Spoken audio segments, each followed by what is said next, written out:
C'est une des choses sur lesquelles il faut insister. Le mot de dépression est très souvent très mal vécu. Voyez-vous, tout à l'heure, Madame de Guilage nous disait qu'elle n'avait pas vu de spécialiste et qu'elle avait employé ce mot tout récemment seulement. Dans les familles, dire de quelqu'un de la famille qu'il est déprimé, c'est un peu un déshonneur. En revanche, quand on trouve des ascaris, quand on trouve des oxyures, quand on trouve la fameuse appendicite chronique, c'est l'honneur qui est restitué à la famille.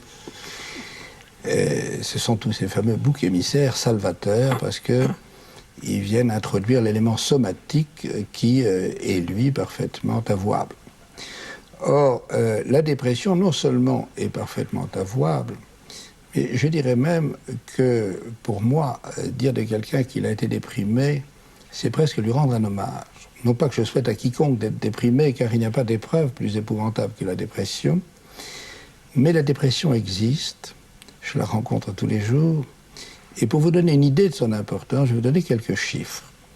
Il y a en permanence, dans un pays comme le nôtre, 3% de personnes qui sont en dépression grave.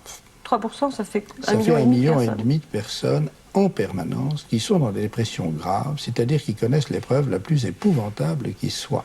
Enfin, si on définit la gravité d'une maladie par la douleur morale de la dépression est pire que toutes les douleurs physiques. Je n'ai jamais vu un malade déprimé qui a été éprouvé par ailleurs sur le plan physique ne pas dire 1000 fois ma maladie physique plutôt que ma dépression. Votre grand-père Louis Bertagna, à vous en particulier, Valérie Pécresse, que vous a-t-il appris ? Ma mère était son assistante, donc j'ai grandi effectivement après l'école chez mes grands-parents et j'ai vu les souffrances des malades, parce que les patients appelaient au téléphone, ils appelaient et ils étaient souvent en grande souffrance.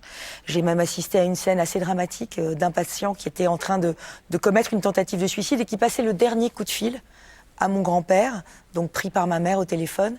Et donc c'est des moments qui vous marquent. Il m'a appris que les âmes devaient être réparées autant que les corps.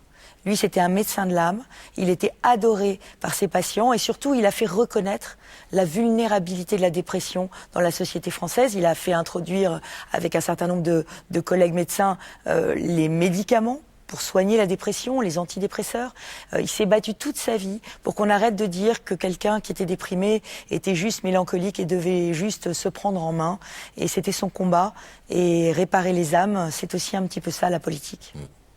Est-ce qu'il vous a aidé? Est-ce qu'il a facilité votre premier contact avec Jacques Chirac?